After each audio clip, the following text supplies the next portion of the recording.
Pessoal, a fala do deputado Eduardo Bolsonaro, como publicada pelo jornal O Povo, escancara a realidade sômbria que estamos vivendo no Brasil. Segundo ele, o ministro Alexandre de Moraes estaria utilizando seu cargo no Supremo Tribunal Federal para esmagar a oposição, ao negar o direito de Jair Bolsonaro participar de um dos maiores eventos democráticos do cenário internacional, a posse de Donald Trump, que marca o retorno da direita ao poder nos Estados Unidos. O cenário é tão absurdo que, mesmo diante de uma decisão claramente autoritária, vozes internacionais começam a se levantar. A deputada norte-americana Maria Elvira Salazar, da Flórida, abraçou a causa em defesa dos brasileiros que lutam contra esse tipo de abuso.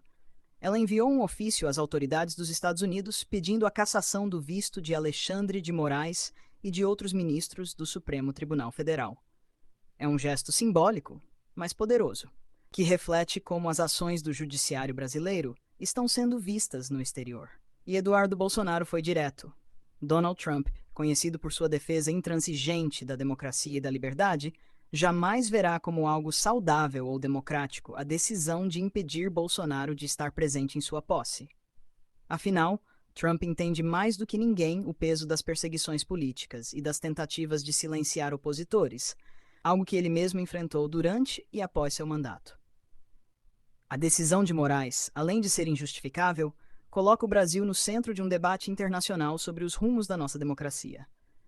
O que mais impressiona é que, enquanto isso acontece, o governo Lula e seus aliados seguem em silêncio absoluto. Não há nenhuma condenação ao autoritarismo de Alexandre de Moraes. Pelo contrário, há um alinhamento evidente, uma cumplicidade que reforça a percepção de que o sistema está sendo utilizado para esmagar qualquer oposição que se levante contra o projeto de poder da esquerda no Brasil. Essa postura do Supremo Tribunal Federal não é apenas um ataque a Bolsonaro, mas a todos os brasileiros que acreditam na alternância de poder e na liberdade.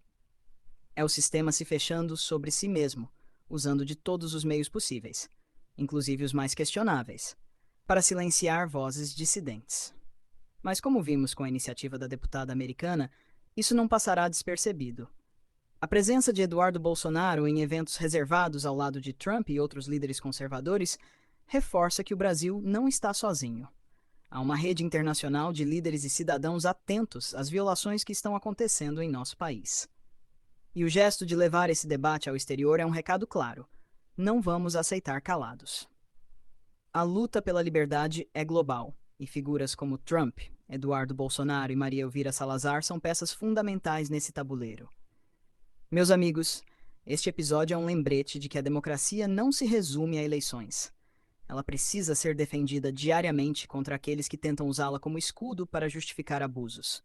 O povo brasileiro não será silenciado, e essa rede de aliados que começa a se formar no exterior é a prova de que estamos no caminho certo. Aqui é o filósofo Paulo Andreza fazendo uma análise diretamente para o canal do Dr. Sandro Gonçalves. A matéria do Metrópolis traz um ponto que nós, conservadores, já sabemos há muito tempo. Donald Trump é, sem dúvida, o símbolo maior da ascensão da direita no mundo. Sua liderança, sua coragem de enfrentar o sistema e sua conexão com o povo o colocaram como referência para líderes conservadores ao redor do globo, incluindo Jair Bolsonaro, Javier Milei e tantos outros que seguem a mesma linha de defesa de valores como liberdade, soberania e patriotismo. O que Trump representa vai muito além de um político ou de um ex-presidente dos Estados Unidos. Ele é o líder de um movimento que desafia o establishment, que não aceita o controle absoluto das narrativas pelas elites globais e que coloca o cidadão comum no centro das decisões políticas. E é exatamente por isso que ele é tão atacado por aqueles que querem manter o status quo. Trump mostrou que é possível vencer, mesmo quando todo o sistema está contra você. E isso inspira milhões de pessoas e diversos líderes no mundo.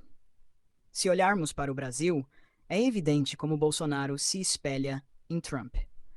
Assim como o republicano, Bolsonaro enfrentou a mídia, o sistema e uma oposição implacável enquanto defendia a liberdade, os valores cristãos e a soberania do Brasil.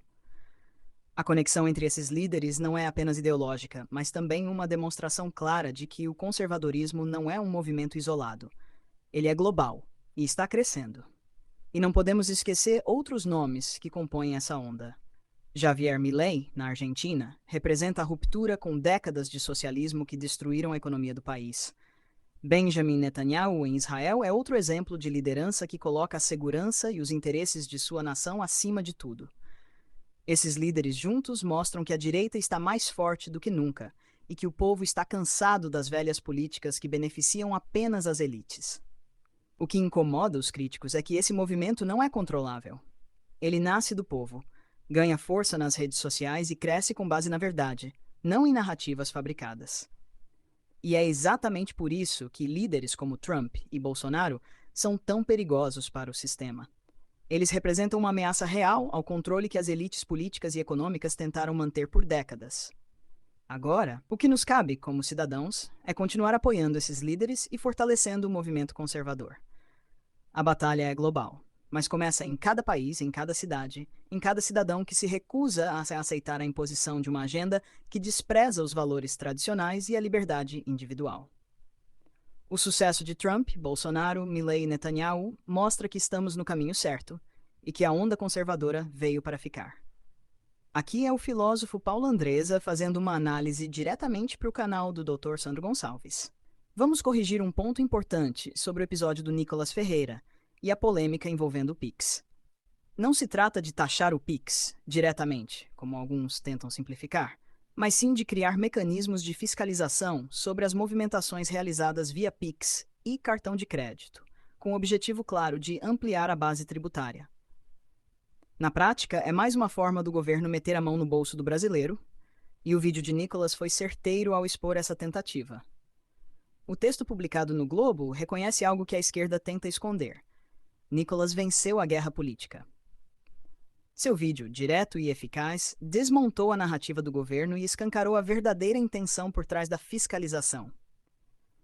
Ao invés de focar no combate à corrupção ou na redução de desperdícios no setor público, o governo Lula continua buscando formas de penalizar o cidadão comum, aquele que depende do Pix para sobreviver, para empreender, para tocar a vida no dia a dia.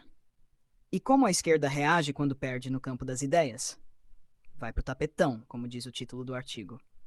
A tentativa de desmoralizar Nicolas Ferreira, após o vídeo, é parte de uma estratégia maior de silenciar as vozes que representam o povo. Afinal, não há espaço para questionamentos em um governo que precisa controlar narrativas para se sustentar. E é aqui que precisamos refletir. Até onde o sistema está disposto a ir para calar os opositores? A fiscalização do Pix não é apenas uma medida técnica ou burocrática, como tentam vender. É uma ferramenta de controle que afeta diretamente a liberdade financeira do cidadão. Hoje é o Pix, amanhã pode ser qualquer outra ferramenta que o povo utilize para driblar os altos custos e a burocracia do sistema financeiro tradicional.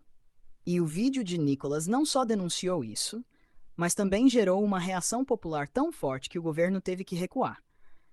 Isso mostra o poder da informação quando bem utilizada. Mas o que é mais grave, meus amigos, é o silêncio cúmplice de muitas instituições diante da perseguição a Nicolas. Onde estão aqueles que sempre falam em defender a democracia? Onde estão os defensores da liberdade de expressão? A verdade é que o sistema está alinhado com o governo, e qualquer voz dissidente será tratada como inimiga. Mas, felizmente, o povo está cada vez mais atento e não se deixa enganar por essas manobras. Nicolas Ferreira é a prova viva de que o Brasil ainda tem líderes dispostos a lutar contra o sistema. Seu vídeo não foi apenas uma denúncia, foi um chamado à resistência, um lembrete de que o povo tem força e voz. E é exatamente isso que a esquerda teme.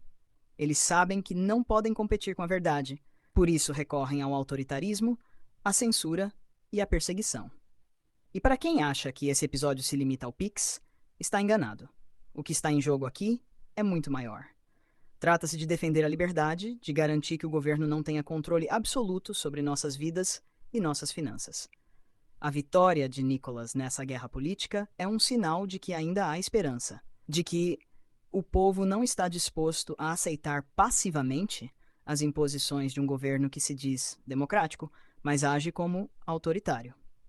Aqui é o filósofo Paulo Andreza fazendo uma análise diretamente para o canal do Dr. Sandro Gonçalves. A notícia que chega do Irã, publicada pelo portal Pleno News, nos revela um cenário dramático e cheio de contradições em um país marcado por autoritarismo e repressão. 2 juízes da Suprema Corte do Irã foram mortos a tiros na capital, Teherã. Os magistrados Mohammad Moghseh, de 68 anos, e Ali Hazini, de 61, eram figuras controversas, amplamente conhecidos por condenar manifestantes, artistas e ativistas em julgamentos criticados internacionalmente por sua injustiça. Esse ataque expõe as profundas tensões internas do Irã, um país governado por um regime que sufoca qualquer tentativa de expressão ou liberdade. Não é à toa que esses juízes se tornaram alvos. Suas decisões, muitas vezes arbitrárias, simbolizavam o peso de um judiciário que serve a um sistema opressor. O regime iraniano, que há anos domina pela força e pelo medo, agora enfrenta as consequências do próprio sistema de repressão que ajudou a construir. E é aqui que precisamos fazer uma reflexão sobre como regimes autoritários lidam com o poder. No Irã, o judiciário não atua de forma independente, mas sim como um instrumento do governo para manter a ordem e punir qualquer forma de dissidência. O caso desses juízes é um exemplo claro de como a perseguição implacável pode gerar um ciclo de violência. Ao invés de promover justiça, o sistema se torna uma ferramenta de opressão, gerando revolta e, em casos extremos, tragédias como esta. Agora vamos comparar isso com o que vivemos aqui no Brasil sob o governo de Lula. É claro que os contextos são diferentes, mas os paralelos são inevitáveis. Por aqui vemos um judiciário cada vez mais envolvido em disputas políticas, sendo utilizado como ferramenta para silenciar opositores e controlar narrativas. E enquanto no Irã os juízes condenam ativistas e artistas, aqui no Brasil vemos decisões que visam intimidar vozes conservadoras e restringir a liberdade de expressão. A perseguição, embora mais sutil, segue a mesma lógica: o uso da justiça para garantir a sobrevivência de um sistema político em decadência. É importante lembrar que governos autoritários sempre acabam sendo desafiados, mais cedo ou mais tarde, pela própria sociedade que reprimem. No Irã, esse desafio se manifesta de forma trágica, com episódios de violência extrema. No Brasil, temos uma oportunidade única de resistir democraticamente, denunciando os abusos e defendendo os valores da liberdade. Não podemos permitir que nosso país trilhe o mesmo caminho de regimes opressivos, onde a justiça perde sua função original e se torna um instrumento de controle. Por isso, meus amigos, continuemos atentos. O que está em jogo não é apenas o presente, mas o futuro de nossas nações. No Irã, o preço da repressão tem sido a instabilidade e o sofrimento. No Brasil, ainda temos a chance de reverter esse curso e garantir que a democracia e a liberdade prevaleçam. A lição que fica é clara: não podemos subestimar o poder destrutivo de regimes que colocam seus interesses acima dos direitos do povo. Pessoal, hoje temos mais uma prova de como o governo de Lula continua alinhado com regimes autoritários e anti-liberdade. Segundo informações publicadas pela revista Oeste, Cuba foi aprovada como parceira do bloco BRICS sob a liderança do Brasil, que preside o grupo em 2025. Sim, você não leu errado. O governo brasileiro decidiu colocar um país governado por uma ditadura comunista entre os parceiros estratégicos do BRICS, ignorando completamente o histórico de repressão, censura e violações aos direitos humanos que marcam o regime cubano. Essa decisão, divulgada pelo Ministério das Relações Exteriores, reflete exatamente a prioridade do governo Lula: fortalecer alianças com regimes autoritários enquanto deixa de lado os interesses reais do povo brasileiro. É o mesmo Lula que, em discursos anteriores, exaltou figuras como Fidel Castro e outros ditadores, colocando Cuba como exemplo de resistência. E agora, ao trazer Cuba para perto do BRICS, Lula reafirma sua postura de desprezo pelos valores democráticos e econômicos que realmente trazem prosperidade. Vamos colocar as coisas em perspectiva. Enquanto Donald Trump nos Estados Unidos luta para colocar seu país em primeiro lugar e proteger os valores da liberdade, aqui no Brasil vemos um governo que se ajoelha diante de regimes comunistas. Cuba, que já foi responsável por espalhar propaganda ideológica e financiar guerrilhas na América Latina, agora ganha espaço em um bloco que deveria focar no crescimento econômico e na cooperação justa entre as nações. E não se enganem, essa decisão não beneficia o Brasil. Quem ganha com isso são os líderes de regimes como o cubano, que agora terão uma plataforma para promover seus interesses ideológicos. Enquanto isso, o povo brasileiro fica de lado, pagando a conta desse alinhamento ideológico que só nos afasta das grandes potências democráticas.